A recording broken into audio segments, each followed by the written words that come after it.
Halo kakak, berhubung ini adalah kisah novel jadi kemungkinan video dan narasi tidak sama, dukung like, komen dan subscribe kakak, semoga bisa terhibur, selamat mendengarkan. Energi pedang Wusue seperti pelangi, menembus kesunyian malam. Bayangan hitam menghilang seperti kabut di depan sosoknya yang kuat. Xiao Yan datang ke sisinya dengan langkah berat, tatapannya dalam, seolah ingin menembus kehampaan yang tak ada habisnya. 3 Raja Dewa Utama dari Aliansi Dewa telah dikirim. Bahkan Dewa Agung Tianlong secara pribadi mengambil tindakan dan membuat simpul di berbagai area dari 5 paviliun Dewa Utama untuk memblokir bantuan eksternal dari Menara Alkimia. Suara Yan dipenuhi dengan emosi. Sedikit kekhawatiran yang tidak terlalu kentara. Dan kali ini Menara Alkimia diserang oleh orang-orang dari Istana Dewa Penghancur. Sang Master juga terluka parah dalam pertempuran dengan wakil Master Dewa Penghancur. Invasi ini jauh dari kebetulan. Pasti ada konspirasi di baliknya, itu. Xiao Yan juga sangat khawatir. Setelah dengan cepat menemukan beberapa informasi penting tentang kejadian ini, Xiao Yan melanjutkan, saya yakin bahwa 3 dewa utama dari aliansi dewa yang menyerang 5 paviliun dewa utama bukan karena Anda sebelumnya penemuan rahasia aliansi dewa. Jika ini yang terjadi, menurutku mereka tidak perlu repot dengan ini sama sekali. Saya juga setuju dengan pemikiran Xiao Yan. Kali ini 5 paviliun dewa utama diserang oleh aliansi dewa, dan pagoda dewa alkimia kita diserang dan ditahan oleh istana dewa penghancur. Kalau dipikir-pikir seperti ini, paviliun dewa alkimia kita punya tidak ada cara untuk menangani masalah ini di paviliun dewa bela diri. Ada cukup waktu untuk memberikan dukungan. Pada saat ini, Penatua Nisen berdiri dan berkata, menurutku, pasti ada alasan lain bagi aliansi dewa untuk menyerang 5 paviliun ilahi. Alasan spesifiknya tidak akan diketahui sampai kita pergi ke tempat kejadian. Xiao Yan menambahkan, dengan sikap tenang, dia juga menganalisa peristiwa 5 paviliun ilahi dengan cara yang begitu tertib. Saya khawatir siapapun pada usia itu tidak akan mampu melakukannya. Penguasa pagoda Dewa Alkimia yang melihat ini bahkan lebih terkejut lagi dengan penghargaannya terhadap Xiao Yan, muridnya, karena bahkan di antara 10.000 orang, dia mungkin tidak dapat menemukan orang dengan karakter seperti ini. Wusue menatap Xiao Yan dengan mata tegas dan berkata, Xiao Yan, analisismu bukannya tidak masuk akal. Kali ini aliansi para dewa yang menyerang 5 paviliun dewa utama jelas memiliki rencana yang matang, dan mungkin ada rahasia yang lebih dalam yang tersembunyi di balik ini, kejadian.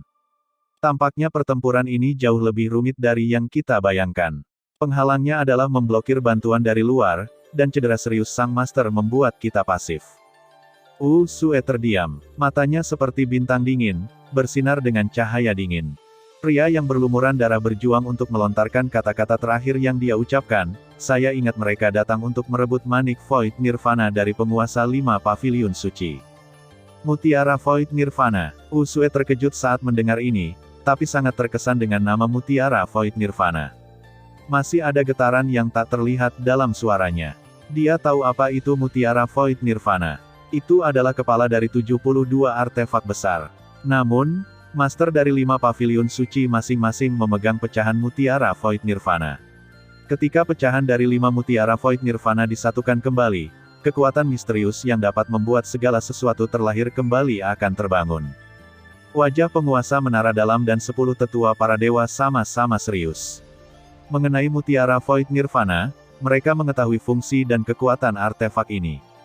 Pada saat ini, jejak pemikiran melintas di mata penguasa menara dalam. Setelah merenung sejenak, dia bergumam, apakah tujuan sebenarnya dari serangan aliansi dewa untuk merebut manik Void Nirvana, kepala dari manik-manik Void Nirvana?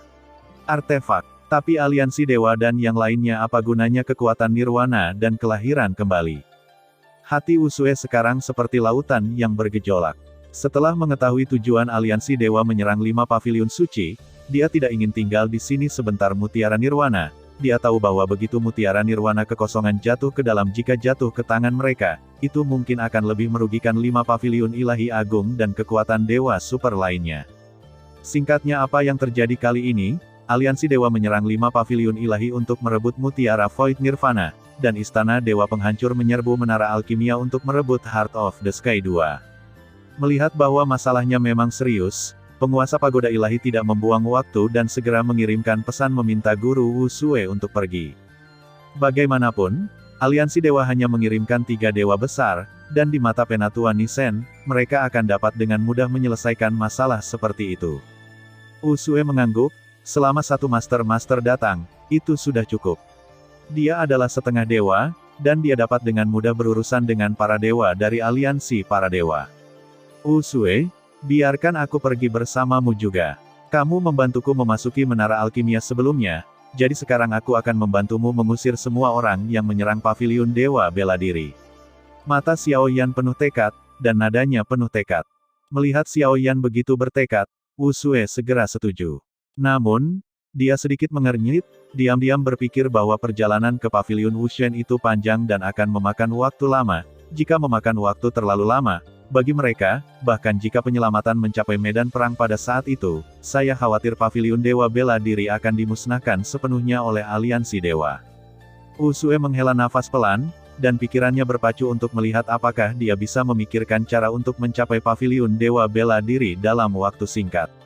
Ketika suara Xiao Yan terdengar pelan di telinganya, apakah kamu lupa? Aku punya sesuatu di sini, harta karun yang kau berikan padaku sebelumnya. Harta karun. Usue bertanya-tanya, lalu tiba-tiba teringat sesuatu. Ketika dia melihat lebih dekat, dia melihat senyuman di wajah Xiao Yan, lalu dia mengulurkan telapak tangannya, dan slip giok sederhana muncul di telapak tangannya. Mata Usue tiba-tiba berbinar, dan dia tiba-tiba menyadari bahwa dia telah memberikan harta ini kepada Xiao Yan. Jika dia harus menghancurkannya, dia akan dapat berteleportasi kembali ke paviliun dewa bela diri. Xiao Yan dan yang lainnya, dengan bantuan Yuan Zun, tidak menggunakan harta karun ini, yaitu, pada saat ini, harta karun ini tampaknya telah menjadi sedotan penyelamat hidup untuk 5 paviliun suci. Mereka bertiga berdiri di lantai tertinggi menara alkimia, menatap harta karun di telapak tangan Xiao Yan, yang bersinar redup. Kemudian, Xiao Yan mengerahkan kekuatan sucinya untuk meremasnya dengan lembut. Slip giok itu langsung hancur oleh dampak kuat dari kekuatan suci, berubah menjadi titik-titik cahaya bintang, dan segera memancarkan cahaya yang menyilaukan dan aneh. Ketiganya dikelilingi oleh cahaya aneh, seolah-olah waktu dan ruang terdistorsi pada saat ini. Pemandangan di sekitarnya mulai menjadi kabur hingga menghilang dari pandangan, seolah-olah mereka ditarik ke dalam lanskap percikan tinta, dan ketiganya sosok-sosok itu menghilang. Hanya cahaya aneh yang tersisa di depan master menara alkimia dan yang lainnya. Dalam cahaya yang singkat dan aneh ini, Xiao Yan, Wuxue dan Penatua Nisen tampaknya telah melakukan perjalanan melintasi ribuan gunung dan sungai dan mengalami perjalanan waktu. Terima kasih sudah mendengarkan kakak dan yang sudah subscribe. Untuk yang belum subscribe yuk subscribe kakak dan yang minat support jadi member klik tombol gabung kakak. Semua cerita sudah Mimin simpan di playlist supaya bisa kakak ikuti. Bila suka cerita Mimin jangan lupa subscribe channel Mimin dan share channel Mimin ke seluruh penjuru benua. Terima kasih.